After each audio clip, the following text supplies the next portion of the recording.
안녕하세요. 저는 지방에서 작은 커피 가게를 하는 40대 여자입니다. 살면서 요즘처럼 평온하고 행복했을 때가 있었나 싶을 정도로 좋은 날들을 보내고 있어요. 불과 몇 년 전만 해도 제 인생 자체가 사랑과 전쟁 축소판이란 생각이 들 만큼 막장과 다름이 없었는데 모든 순간을 잘 넘기고 나니 이런 순간도 다 오더라고요. 여유가 생긴 요즘 전 다른 분들의 사연을 들으며 무료한 시간을 보내곤 하는데요. 이토록 애정하는 채널에 제 사연을 소개한다고 생각하니 떨려오네요. 그래도 최선을 다해 사연을 적어보내니 다들 잘 들어주셨으면 감사하겠습니다. 그러면 시작해볼게요. 남편과 저는 24살 결혼을 했어요. 네, 다들 예상하시다시피 혼전 임신이었습니다. 그 당시 군대를 갓 전역한 남편과 직장 생활을 막 시작한 저는 친구의 소개로 만나 연애를 시작하게 되었고 혈기왕성한 시기답게 예상치 못한 임신으로 서둘러 결혼까지 하게 되었습니다. 물론 사랑하기도 했었죠. 아무리 아기가 생겼다고 한들 사랑하지도 않은 남자랑 결혼할 수는 없는 노릇이니까요. 하지만 사랑보다는 임신이 이른 결혼에 더 큰 이유가 되었다는 사실을 부인하지 않아요. 뱃속에 생긴 생명을 지켜야 한다는 생각이 강했고 남편 역시 저와 생각이 같았던 터라 결혼을 약속하게 되었죠. 처음 예비시댁에 찾아가 임신 사실을 알렸더니 감사하게도 이렇게 말해주더군요. 그래, 너희 뜻이 그렇게 확고하다면 우리 뜻이 뭐가 중요하겠니? 우리가 살아주는 인생도 아니고 우리가 그 아기의 부모가 되어줄 것도 아닌데 말이다. 지금 생각하는 것보다 부모가 된다는 건 더 힘든 일일 거다. 그럴 때일수록 남자가 더 잘하고 더 많이 배려해줘야 해. 알겠지, 아들?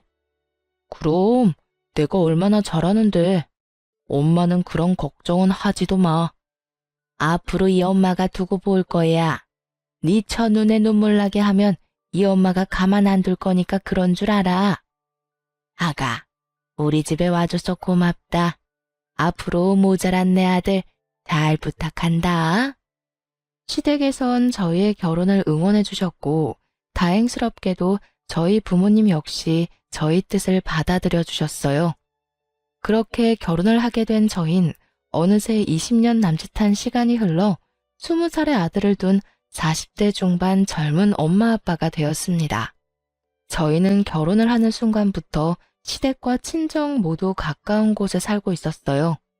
시댁엔 아들이 10살이 되던 해에 당뇨병 합병증으로 인해 시부가 돌아가시고 친정엔 제가 결혼을 하고 얼마 되지 않아 엄마가 돌아가셔 아빠가 혼자 계신 상태였기 때문이었죠.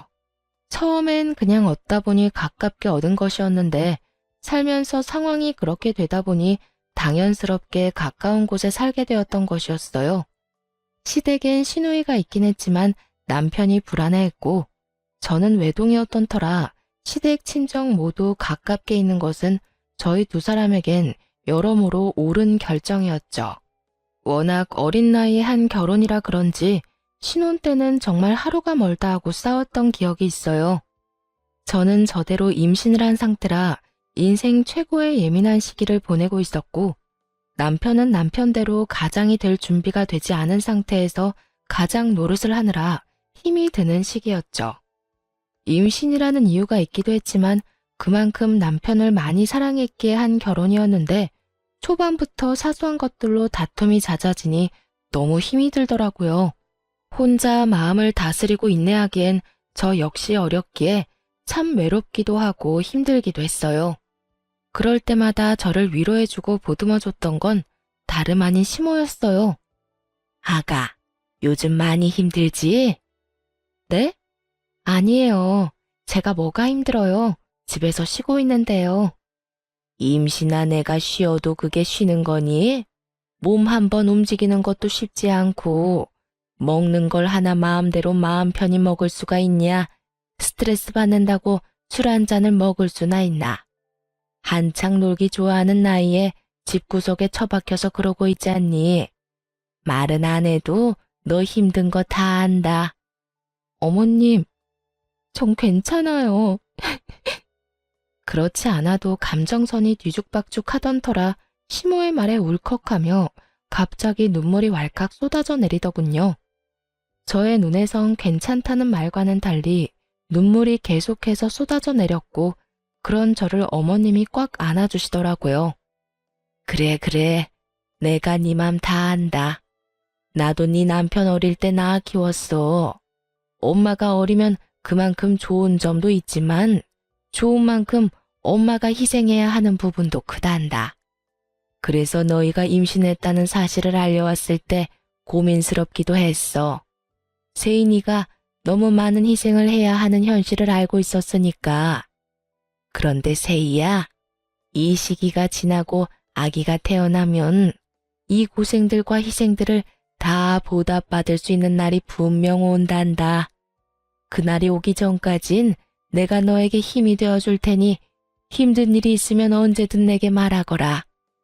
많이 힘들었던 신혼 초에 시모의 이런 말과 행동들이 저에게 얼마나 큰 위로가 되었는지 모릅니다. 시모는 늘 저의 편에 서서 저의 입장에서 생각해주며 저를 친딸처럼 아껴주셨고 시누이는 무관심으로 저에게 마음을 써주었어요.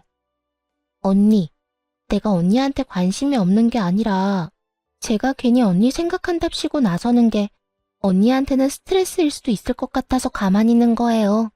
그러니까 제가 너무 무관심하다고 섭섭해하시면 안 돼요. 저 언니 많이 좋아해요. 혹여나 제가 오해할까봐 이런 말까지 자주 해주곤 했었죠. 이렇듯 생각지도 않은 새로운 가족이 생긴 대신 세상 누구보다 제 가까운 제 편이라고 생각했던 남편이 변하기 시작하더군요.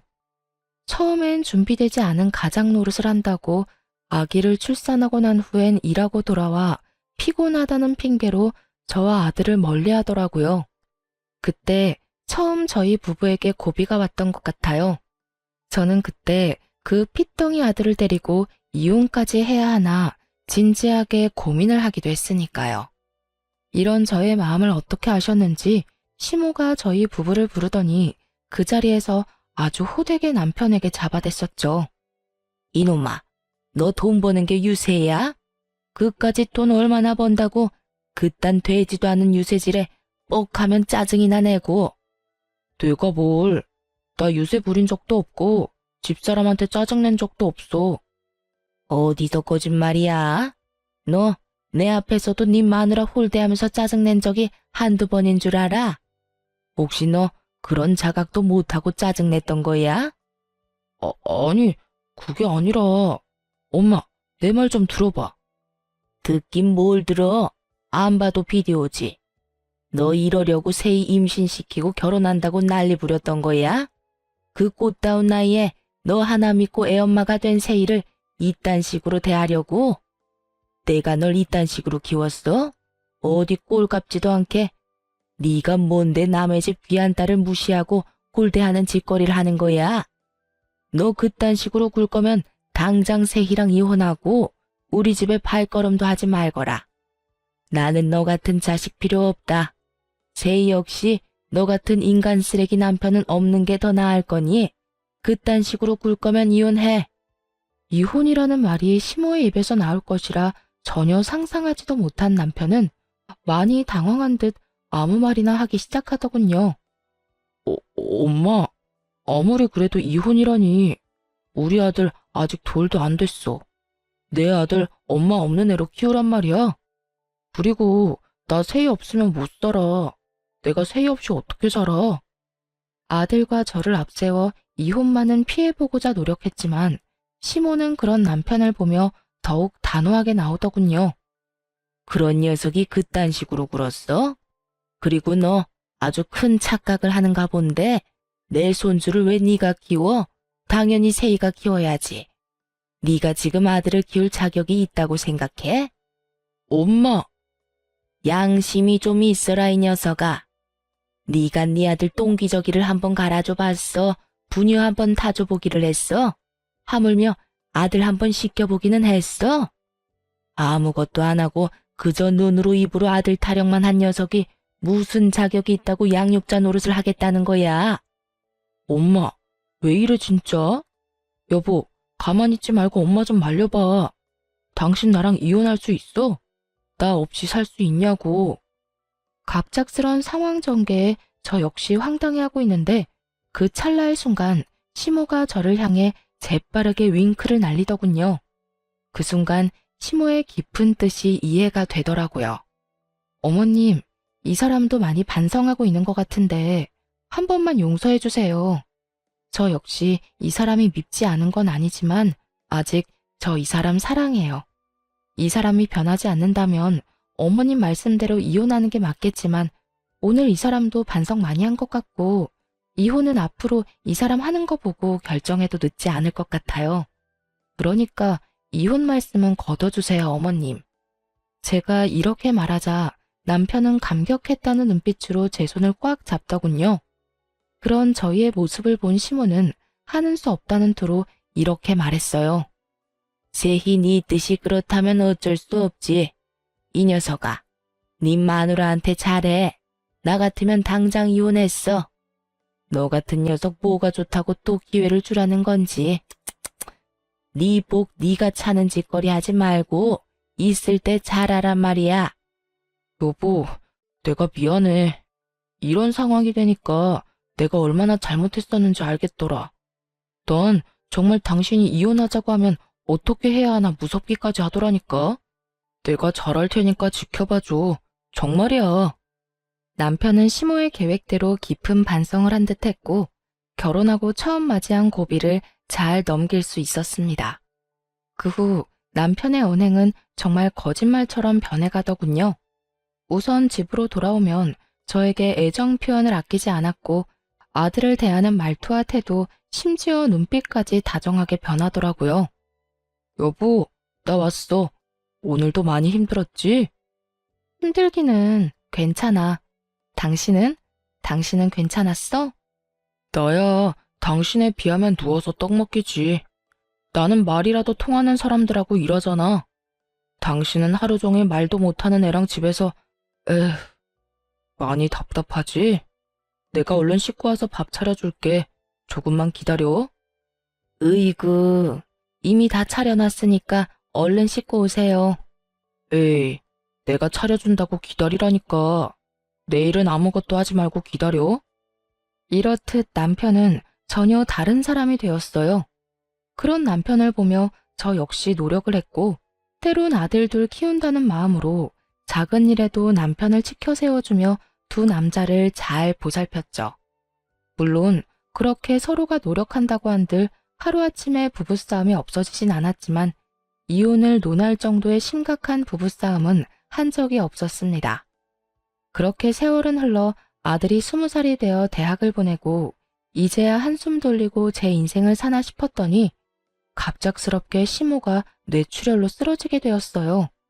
천만다행으로 목숨엔 지장이 없었지만 하반신 마비가 오고야 말았죠. 시모 혼자서는 도저히 생활이 불가능한 상태였고 하나 있던 시누이 역시 결혼을 하며 지방에서 생활하고 있던 터라 시모의 간병은 제가 맡아야만 하는 상황이었어요. 그런 상황이 불만이었냐고요?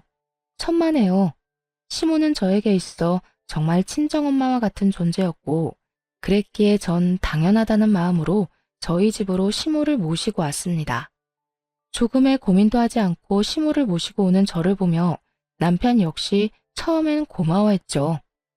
여보, 정말 고마워. 난 당신이 이렇게 고민도 없이 우리 엄마 모신다고 할 줄은 몰랐어. 고맙기는 별소리를 다 한다. 어머님, 당신 엄마이기도 하지만 내 엄마이기도 해. 우리 엄마가 편찮으신데 당연히 우리가 모셔야지 누가 모셔? 그러니까 당신도 싱거운 소리 하지 말고 어머님께 잘해. 부모님이 한평생 우리 곁에 있어줄 것 같지? 그렇지도 않더라. 당신도 잘 알 거 아니야. 우리 후회하지 않게 잘하자. 알겠지? 남편은 한동안 저에게 틈만 나면 고맙다고 말하며 저에게 잘하려고 노력하더군요. 하지만 그것도 잠시 남편의 본 모습이 드러나는 건 시간 문제였죠. 여보, 집골이 이게 뭐야? 청소는 하는 거야? 당연하지. 나 몰라. 다른 건 몰라도 청소는 아침 저녁으로 하는 거? 왜? 어디 더러워?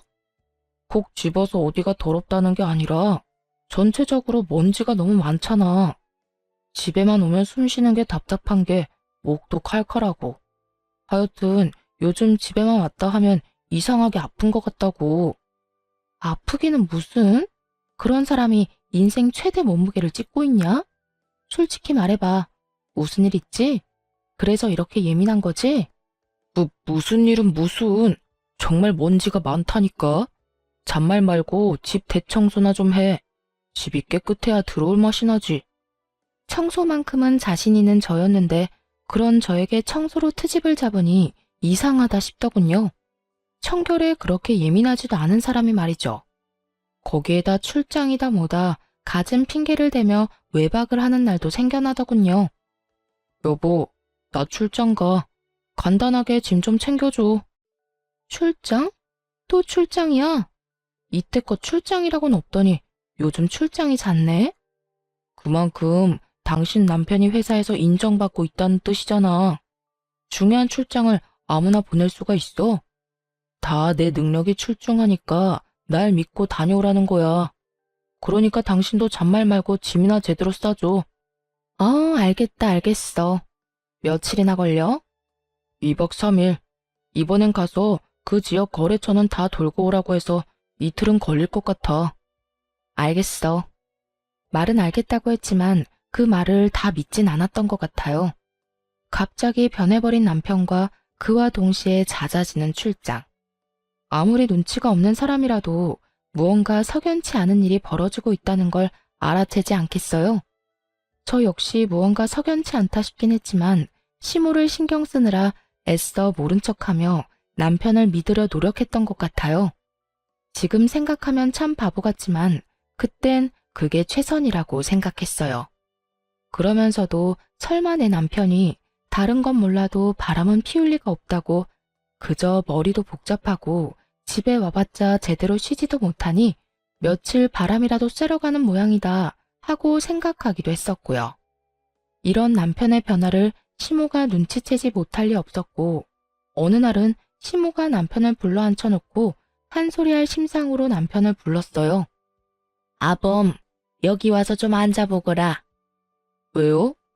나 오늘 회사 일 처리하느라 피곤해. 나중에 이야기해. 나중은 무슨? 지금 당장 해야 할 이야기니 얼른 와서 앉아보래도. 이 어미가 널 붙잡고 몇 시간씩 이야기할 것도 아니고 고작 몇 분 이 어미랑 이야기 나누는 것도 힘든 게야? 아, 진짜. 엄마까지 왜 이래? 나 피곤하니까 나중에 이야기하자는 부탁이 들어주기 힘들어. 내가 이래서 집에 들어오기 싫은 거야. 집이라도 들어오면 마음이 편하기를 하나, 누구 하나 내 마음 이해해주는 사람이 있길 하나. 에이, 정말.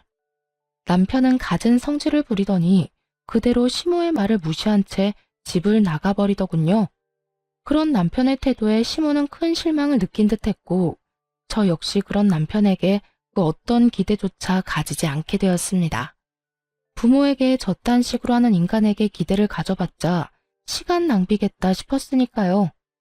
그렇게 저희에게 실망감을 안겨준 남편은 외박을 하지 않는 날엔 늦은 밤 집으로 돌아와 잠만 자고 나가버리더군요. 상황을 풀어보겠다는 의지조차 없는 사람처럼요. 저 역시 그런 남편에게 그 어떤 행동도 취하지 않으려 그저 시모를 잘 보살피는 것에 온 신경을 쏟으려 노력했어요. 그렇게 한 집에 살지만 남남처럼 지내던 어느 날 시모가 저를 불러 앉히더니 진지한 얼굴로 서류 봉투 하나를 건네주더라고요. 그 봉투 안엔 남편이 낯선 여자와 외도를 저지르는 모습이 담긴 사진과 상간녀의 나이부터 사는 곳, 하는 일까지 세세하게 적힌 종이가 들어있더군요. 손이 덜덜 떨려오고 믿을 수 없는 사실에 생각마저 멈춰버리더군요. 그 순간 시모가 저의 손을 잡아주었고 그제야 정신을 차린 제가 마음을 가다듬고 시모에게 물었어요. 어머님, 이게 다 뭐예요? 내가 참 할 말이 없구나. 내가 아무래도 이 녀석 하는 꼴이 수상해서 돈 주고 사람을 붙여봤더니 이 녀석이 결국 너한테 이런 잘못까지 저지르고 있더구나. 어찌해야 할 바를 모르겠더라고요. 그 자리에서 무너져 내리기엔 시모의 걱정이 너무 클 것 같고, 그렇다고 아무렇지 않은 척하기엔 밀려오는 배신감이 너무나도 컸으니까요. 시모는 이러한 제 심정을 다 안다는 듯 이렇게 말하더군요. 거기에다 다른 건 몰라도 외도만은 아닐 거라고 그렇게 믿고 또 믿었는데, 그렇게 제 두 눈으로 다 보고 나니 상황을 받아들이게 되면서도 애써 부인하고 싶기도 한 이중적인 생각이 머릿속을 복잡하게 만들었어요. 세희야, 너 이혼해. 나 걱정하지 말고 그냥 이혼하거라. 너도 알다시피 나한테 내 한 몸 건사할 만큼의 돈은 충분히 있어. 요즘 돈만 있으면 요양원도 천국이라고 하더라. 그러니까 내 걱정하지 말고 너도 네 갈 길 가. 애도 이제 다 컸겠다. 여기서 발목 잡혀 살지 말란 말이야. 어머님, 아무리 그래도 제가 어머님을 두고 어떻게 이혼을 하겠어요. 그리고 요양원이라뇨. 아무리 좋은 요양원이더라도 자식들이 자주 오가야 하는데 아범이 그럴 리도 없고. 아무튼 안 돼요, 어머님. 아니다, 아니야. 말만이라도 고마우니 이혼하거라. 너 아직 40대 중반밖에 안 됐어. 넌 어떻게 생각할지 몰라도 아직 꽃다운 나이란 말이야. 얼마든지 새 출발할 수도 있고 아직 뭐든 시작할 수 있는 나이야. 그러니까 이혼하고 새 출발해. 평소 강직하던 시모는 이렇게 말하며 울고 있더라고요. 저에 대한 미안함과 아들에 대한 배신감이 뒤섞여 한참을 우시는데 저도 함께 울어버렸습니다. 그렇게 폭풍 같은 날이 지나고 시모는 저에게 시간이 날 때마다 이혼을 이야기하고 있었고 전 저대로 고민에 빠져 있었어요. 남편 놈만 생각하자면 당장이라도 그 머리털을 다 뽑아놓고 이혼을 해도 모자랄 지경이었지만 그렇게 이혼을 해버린다면 시모가 제 명에 살지 못할 것이 뻔했으니까요. 그렇다고 해서 어머님을 위해 그 모든 걸 인내하고 살자니 제가 화병이나 죽을 것만 같았고요. 이렇듯 저의 고민이 깊어지던 어느 날, 저의 깊은 고민을 날려주는 사건이 일어났어요. 갑자기 건강하시던 아빠가 쓰러진 것이었어요. 다행히 건강엔 이상이 없었지만 나이도 있으신지라 한동안 병원에 지내며 여러 검사와 안정을 취하기로 했습니다. 시모에 이어 아빠까지 이런 일이 일어나니 정말 심적으로 너무 힘들더군요. 거기에다 남편까지 그 모양이니 어디 마음 들 곳 하나가 없어 더욱 힘들었어요. 그런데 그런 저에게 집으로 돌아온 남편이 다짜고짜 핵폭탄급 난리를 부리기 시작했어요. 이야기 다 들었어. 장인어른 병원 입원하셨다며? 그건 또 어떻게 알았대? 엄마가 전화 왔더라. 그래서 하는 말인데 난 장인어른까지 모실 생각 없으니까 그렇게 알고 헛소리 할 생각도 하지 마. 뭐라고?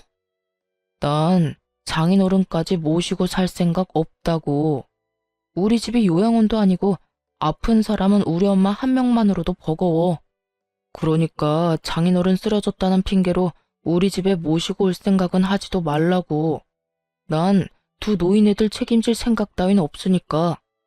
제가 시모에게 어떻게 했는데, 그리고 지금까지도 제가 시모를 어떻게 모시고 있다는 걸 뻔히 다 보고 있는 남편 놈이 있단 말을 하니 정말 저게 인간이 맞나 하는 생각마저 들더군요. 아무리 상간녀에 미쳐 제정신이 아니라고 한들 인간으로서의 도리가 있는 것인데 그 순간 남편 새끼는 도리란 없는 인간처럼 굴고 있었어요. 저희 아빠, 저도 생각 같아선 집에서 모시고 싶은 마음이 굴뚝이었습니다. 하지만 아시다시피 여자 힘으로 아무런 도움도 없이 혼자 아빠를 돌본다는 것이 거의 불가능에 가까운 일이란 걸 저는 누구보다 잘 알고 있었어요.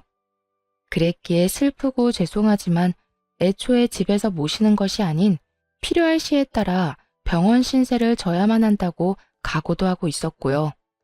그런데 남편 놈이 그딴 소리를 하니 저 역시 참을 수가 없더군요. 책임? 언제부터 네가 어머님을 책임지고 있었다고 감히 책임이란 단어를 입에 올리는 거야? 넌 어머님이 우리 집에 오는 그 순간부터 이 집에서 한 거라곤 먹고 자고 싼 거밖에 없어. 그런 주제에 감히 뭐? 책임? 야, 지나가던 개가 웃겠다. 그리고 네 엄마는 모시는데 왜 우리 아빠는 안 된대? 네가 무슨 자격으로? 우리 아빠를 어디에 모시건 내 자유고 내 마음이니까 넌 상관하지 말고 하던 대로 살아. 늘 그렇듯 집에 신경 끄고 살라고. 금방이라도 아빠를 모시고 살 것처럼 구는 저의 태도에 남편 놈은 머리를 쓸어넘기며 저를 노려보더군요. 한참을 노려보고 서 있던 남편은 이내 저에게 이혼을 통보하기 시작했어요. 내가 말했지. 난 절대 장인어른까지 모실 생각 없다고. 당신이 정 장인어른까지 끼고 살고 싶으면 나랑 이혼하고 모셔. 이혼이라는 말이 혀끝에 달려있는 사람이 누군데 적반하장도 유분수지 잘도 이혼하자고 짓거리더군요. 지금 이혼이라고 했니? 그래, 나는 죽어도 장인어른까지 모시는 꼴은 못 보겠고 당신은 죽어도 장인어른을 모시고 싶은 거잖아. 그러니 어쩌겠어. 이혼이라도 해야지. 그런 줄 알고 이혼 준비나 해도. 그래, 이혼해. 누가 무서워할 줄 알아? 잘 됐네. 근데 말이야, 너 이혼 사유는 너한테 있는 거 알지? 뭐? 이혼 사유? 그래, 네가 네 아빠 모시고 싶어서 이혼하는 거니까 이혼 사유는 너한테 있는 거지. 그러니까 내 아들도 재산도 아무것도 너한테 못 주니까 네 짐 챙겨서 이 집에서 나가. 뭐? 몸만 나가라고? 네가 인간이니? 그래도 내가 20년 동안 너한테 한 게 있는데 어떻게 나한테 이딴 식으로 할 수가 있어? 20년 동안 살았으니까 위자료 청구는 안 하고 몸만 내보내주는 거야. 네가 나한테 따지고 들 게 아니라 오히려 고마워해야 하는 거라고. 아, 우리 아들 얼굴은 가끔 보게 해줄게. 그건 걱정하지 마. 이 와중에 저에게 위자료 한 푼도 아까웠는지 유책 배우자를 저로 몰고 가기 시작하더군요. 어찌나 뻔뻔한지 그 뻔뻔한 면상을 확 걷어차주고 싶은 심정이었어요.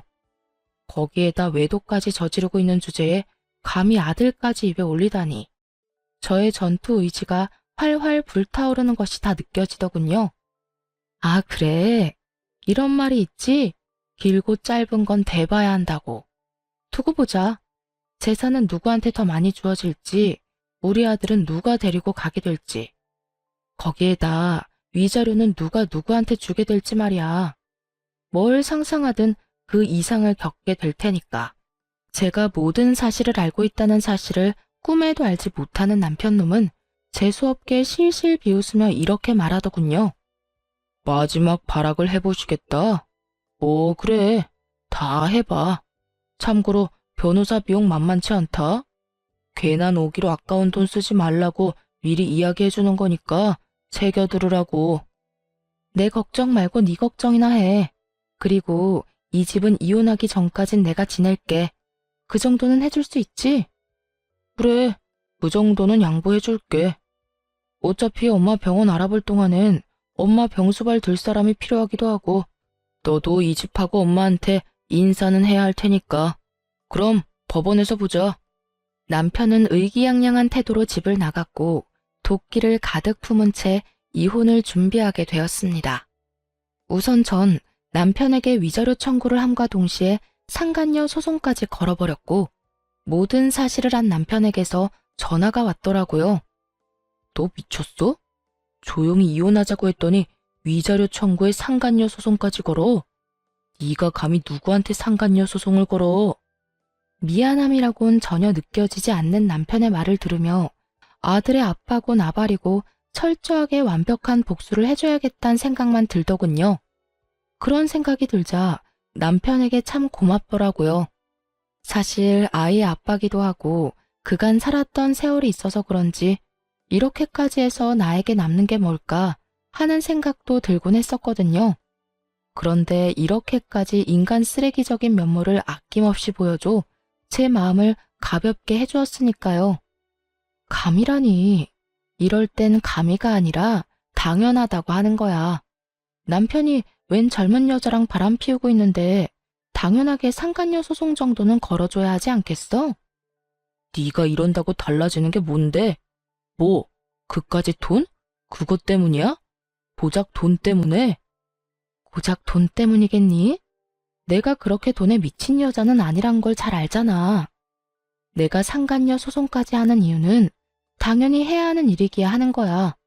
인생은 너랑 그딴 년 때문에 막장이 되어버렸는데 그녀는 행복하게 하하호호 웃으며 사는 꼴을 그냥 보고 있을 수만은 없잖아. 너도 그년도 적어도 인간이면 소송하는 중에 최소한 내가 저지른 불륜이 법에 위반되는 나쁜 일이구나 하는 정도의 생각은 하겠지. 그러니까 부디 아무 의미 없는 소송이 아니길 바란다. 알겠냐? 제가 이런 말까지 했는데도 불구하고 남편과 상간녀는 전혀 반성 따위는 모르는 사람처럼 굴더군요. 소송을 하는 내내 제가 보란 듯이 남편은 상간녀를 옆에 끼고 다니며 조롱했고 상간녀 역시 저를 무시하는 말들을 서슴없이 하며 남편의 품에 안기는 행동을 하기도 했으니까요. 꼴이 그게 뭐야? 하긴 두 노인네 뒷바라지하느라 정작 본인 챙길 시간은 없나 봐. 어머, 아무리 그렇다고 해도 무슨 여자가 립스틱 하나 안 발랐대? 저런 꼴이니 오빠가 한눈이나 팔았겠지. 오빠, 걱정 마. 난 오빠랑 결혼해도 절대 망가지지 않을 거니까. 늘 이 모습 그대로 오빠 곁에 있을 거야. 꼴값도 참 여러 가지로 한다 싶었어요. 그런 두 사람의 모습을 보는데 화가 나기는커녕 약조차 오르지 않더군요. 그저 이런 생각만 가득했어요. 그래, 많이 웃어도, 웃을 수 있을 때 많이 웃어도 언제까지 웃을지 모르겠지만 말이야. 오빠, 저 여자 뭐래? 자기가 뭔데 웃으라 말아야. 혹시 이혼한다는 충격이 너무 커서 미쳐버린 거 아니야? 그런가? 그러고 보니 눈빛도 살짝 이상한 것 같기도 하고. 안 되겠다. 얼른 가자. 괜히 불똥칠라. 두 사람이 그러거나 말거나 정말 저는 아무렇지 않았어요. 저의 계획은 이제 시작이었으니까요. 일단 소송은 저에게 유리하게 끝이 났어요. 재산 분배는 물론 양육권까지 당연히 저에게 유리하게 끝이 났고 이러한 결과를 전 남편은 받아들이지 못하는 듯 했지만 항소는 하지 않더라고요. 당연히 항소할 줄 알았더니 쉽게 포기하네. 그까지 푼 돈 너 가져. 다 줄 테니까. 난 어차피 엄마 죽으면 받을 재산 많으니까 그까지 돈 없어도 되지만 돈 아니잖아. 너도 알지?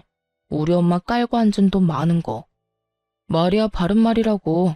너도 그 돈 노리고 이때껏 걷지도 못하는 노인네 똥수발까지 들어가며 그 수고를 한 거 아니냐.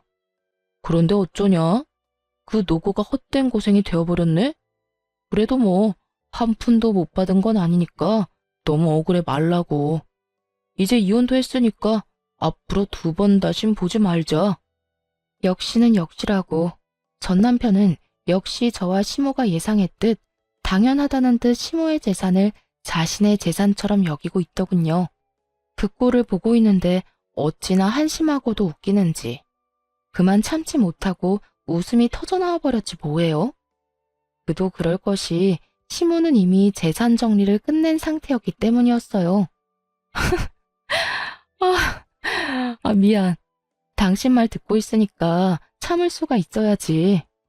미친 사람처럼 웃는 저를 보며 남편은 어리둥절한 표정을 지어 보였고 상간녀는 제가 병균이라도 되는 듯 남편의 뒤로 숨어버리더군요. 너 모르고 있구나. 하긴 어머님께 관심이 전혀 없으니까 몰랐을 수도 있겠다. 그게 무슨 말이야? 내가 모르긴 뭘 모른다는 말이야. 네가 그렇게 믿고 있는 그 재산, 그거 이제 없어. 그러니까 그 재산이 왜 없냐고. 없긴 왜 없어? 나하고 내 아들한테 사이좋게 나눠주셨으니까 없지. 그렇습니다. 어머님은 제가 이혼을 결심한 그 순간부터 재산 정리를 시작하셨고 전 남편에게 단 한 푼도 남기지 않으시고 저와 제 아들에게 모든 재산을 분배해 주셨죠. 전 남편 놈이 믿고 있던 것은 시모의 재산뿐이었을 텐데 제 말을 들은 전 남편의 얼굴은 사색이 되어버렸죠. 물론 남편의 옆구리에 매달려 있던 상간녀의 얼굴도 별반 다르지 않았고요. 뭐라고? 그 재산 어머님이 진작 나하고 내 아들한테 다 주셨다고. 그러게 어머님한테 좀 잘하지 그랬어. 여자한테 미쳐서 가정이고 부모고 다 내팽개치고 발정난 개새끼처럼 발발거리고 다니더니 꼴 좋다. 뭐? 발정난 개새끼? 너 말 다 했어? 다 했겠니?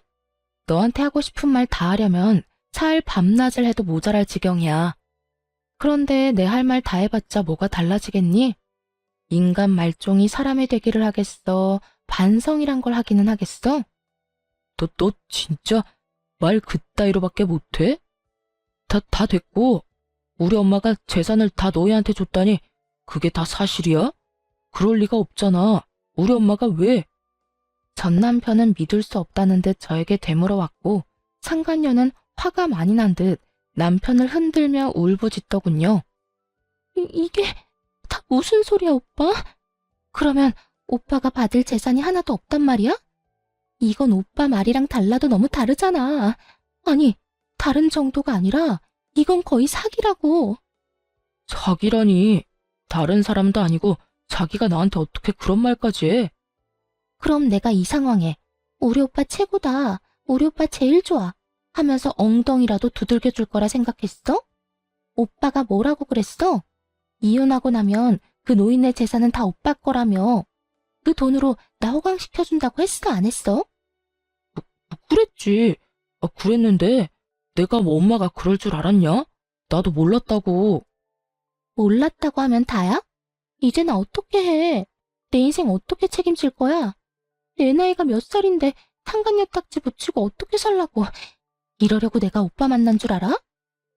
저기 진정하고 내 말 좀 들어봐.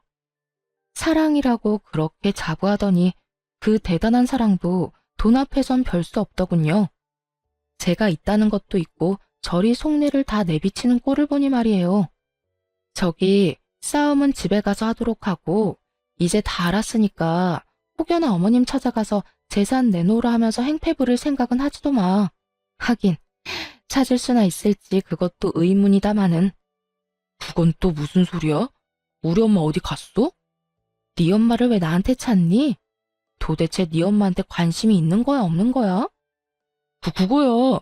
당신이 이때까지 모시고 있었으니까 그렇지. 참 못났다, 못났어. 얼마나 못났으면 자기 낳아주고 키워준 엄마를 이혼한 마누라한테서 찾냐? 하긴 누굴 욕하겠어? 그런 인간인 줄도 모르고 20년을 살 부대끼며 산 나도 미친년이지. 하여튼 재산 한 푼 없는 어머님께 이제 볼 일도 없을 테니 어머님 찾을 생각은 하지도 말고 나하고도 이젠 이혼도 했으니까 네가 했던 말처럼 앞으로 2번 다신 보지 말자. 그렇게 전 새로운 보금자리로 돌아와 버렸습니다. 그 후 전 남편의 소식이 조금씩 들려오더군요. 그것도 빚쟁이가 되었다는 소문이요. 위자료를 주고 난 뒤에도 남은 재산이 좀 있었을 텐데 어쩌다 빚쟁이까지 되었나 싶었더니 설마 했던 일이 현실이 되었더군요. 나이가 20살이 어린, 그러니까 제 아들과도 나이 차이가 얼마 나지 않는 상간녀가 그 나이 많은 유부남이 뭐가 좋다고 붙어 있었겠어요. 다들 임무와 외칠 수 있듯이 역시나 돈이었죠. 시모의 재산을 정리하며 자세히 알게 된 사실인데 시모의 재산이 생각보다 꽤 많더라고요. 그 재력을 누구보다 잘 알고 있던 전 남편은 모르긴 몰라도 시모의 재력을 앞세워 자랑하듯 말했을 테고 그 돈에 홀딱 넘어간 상간녀였기에 그 이유가 사라진 지금 전 남편의 옆을 지킬 이유가 없었겠죠. 그런 상간녀는 전 남편의 남은 재산만 아니라 전 남편의 명의로 대출까지 받을 대로 받게 해 제대로 한탕 해먹고 도망갔다는 이야기를 들을 수 있었죠. 어디 양심도 없이 아들의 여자친구라 해도 믿을 수 있는 새파랗게 어린 여자와 감히 로맨스를 꿈꾸더니 꼴 좋다 했어요. 통쾌한 소식을 듣고 난 후 얼마 지나지 않아 전 남편에게 전화가 왔더라고요. 여보, 잘 지냈어? 이제 와서 내 안부가 궁금한 거야? 소문 들어보니 당신이 남 안부나 궁금할 처지가 아니던데. 이럴 시간에 네 노후나 걱정해. 다 들었구나. 그래, 나 그 빌어먹을 년이 돈 가지고 도망가는 바람에 꼴이 우습게 됐어. 그래서 요즘 힘들기도 하고. 그래서 그런지 요즘 따라 우리 아들이 너무 보고 싶더라고. 아들? 너 지금 아들이라고 했니? 너한테 아들이 어디 있어? 잊었니? 여자한테 미쳐서 가정이고 아들이고 다 버리고 간 거? 후회하고 있어. 내가 미쳤었나 봐. 그깟 년이 작정하고 꼬시는 줄도 모르고 당신도 버리고 아들도 버리고 이제 와서 새삼 당신한테 너무 미안하더라고. 입에 침이나 바라고 거짓말하지 그래? 나한테 미안하기는 개뿔. 다 듣기 싫으니까 하고 싶은 말 있으면 얼른 하지 그래. 그게 나 우리 아들 얼굴 한 번만 보여주면 안 될까? 정말 다른 뜻이 있는 게 아니라 아들이 너무 보고 싶어서 그래. 아들이 보고 싶다니 정말 구역질이 나더군요.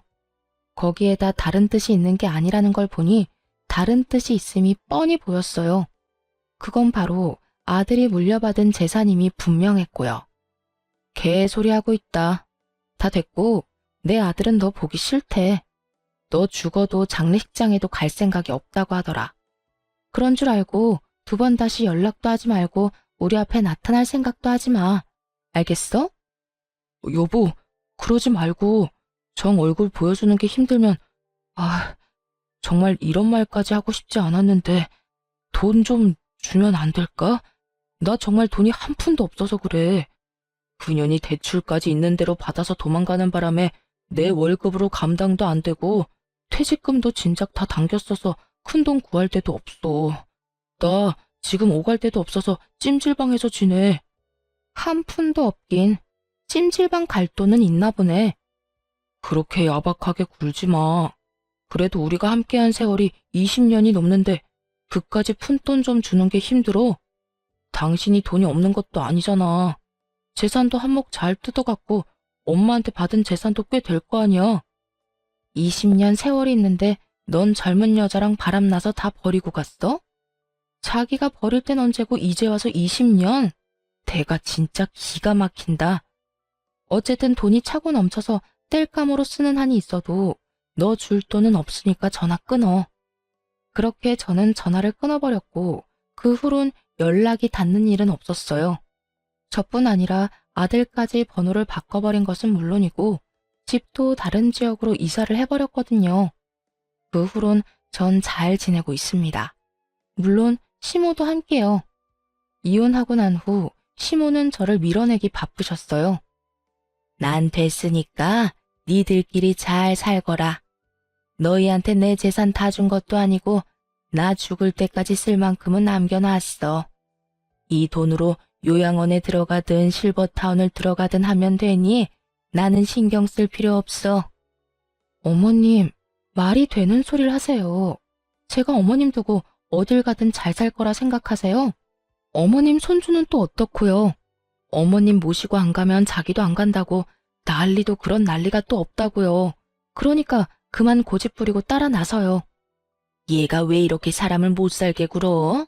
나는 가기 싫다니까. 정말이야. 너한테 짐이 되기 싫어서 그러는 게 아니라 내가 정말 너랑 살기가 싫어서 그래. 그런 식으로 말씀하시면 알겠습니다. 사시는 동안 평안하세요. 하고 제가 순순히 돌아설 줄 아셨어요. 어머님, 제 고집 아시죠? 어머님이 좋든 싫든 앞으로 저랑 사셔야 하니까 그런 줄 아세요. 적어도 어머님이 주신 재산 다 쓸 때까진 제 옆에 사셔야 하니까 그런 줄 아시고요. 아니 그래도 얘가 너 나까지 끼고 살면 새 출발 절대 못해.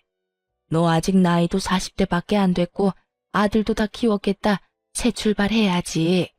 좋은 사람 안 만날 거야? 이대로 혼자 늙어 죽을 거냐고.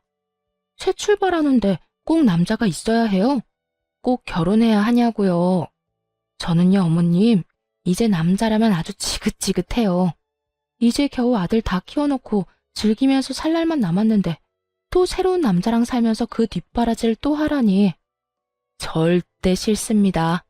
그러니까 어머님이 저 책임지고 같이 살아주세요. 그날 신모께서 참 많이 울더군요. 저 역시 그런 신모를 안고 많이 울었고요. 결국 시모는 못 이기시는 척 저를 따라 나서 주었고, 지금은 저와 함께 행복하게 살고 계십니다. 물론 저희 아빠도 함께요. 아빠는 다행스럽게 건강을 회복하셨고, 시모는 여전히 거동은 불편하시지만 양호한 상태로 잘 지내고 있어요. 이사한 집이 아주 넓은 주택이라 사돈지간끼리 모여 사는데 큰 불편함 없이 잘 지내고 있어요. 아들은 어느새 군대를 전역하고 곧 첫 출근을 앞두고 있네요. 언제 이렇게나 컸는지 참 뿌듯하면서도 아쉬운 마음도 들더군요.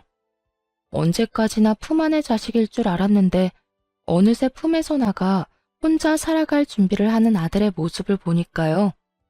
그런 저의 마음을 알아챘는지 어느 날은 아들이 이런 말을 하더군요. 엄마, 이때까지 나 키워주느라 고생 많았어요. 앞으로는 내가 엄마랑 할머니, 할아버지까지 잘 챙기고 효도할게요. 그러니까 엄마는 이제 엄마가 하고 싶은 거 하면서 여유롭게 행복하게 살아요. 아들, 이미 엄마는 하고 싶은 거 다 하면서 살고 있어. 그러니까 엄마 걱정, 집안 걱정하지 말고 너 하고 싶은 거 망설이지 말고 다 하면서 살아. 나도 그래요. 나 하고 싶은 거 다 해서 좋은 회사에 취직도 했고 무탈하게 군대도 전역했고요. 다 엄마가 나 잘 키워줘서 이렇게 잘 클 수 있었지 뭐. 하여튼 혹시나 엄마가 힘들면 나한테 기대줬으면 좋겠어요. 이젠 나도 컸으니까 나한테 의지도 하고 고민도 털어놓으면서 그렇게 살아갔으면 좋겠어요. 그래, 고맙다. 우리 아들이 최고네. 그런 당연한 소리를. 하여튼 사랑해요, 엄마. 눈물이 왈칵 쏟아져 나오는 걸 얼마나 참았나 몰라요. 소중한 제 아들. 때론 자식처럼, 때론 남편처럼 저의 곁을 든든하게 지켜주며 요즘에도 뜬금없이 사랑한다는 말을 아끼지 않고 자주 해주는 사랑스러운 아들입니다. 그리고 전 사연 처음에 말씀드렸다시피 시골에서 작은 카페를 운영하며 지내고 있어요. 집 바로 옆 낡은 주택을 사 리모델링을 하고 카페를 열게 되었거든요. 정원도 있어 낮엔 아빠와 시모가 시간을 보내기도 좋고 저 역시 제 시야가 닿는 곳에 두 분이 계시니 심적으로 안심이 되기도 하고요. 여러모로 좋은 결정이었던 것 같죠? 이로써 저의 사연도 끝났네요. 어떠셨나요? 많이 답답하셨을까요? 아님 앞으로의 저의 인생을 응원해 주시는 분들이 더 많으실까요? 어찌되었든 저는 앞으로 두 분과 함께 행복하게 잘 살아가 보려고요. 저의 긴 사연 들어주신 모든 분 감사합니다. 좋은 하루 되세요.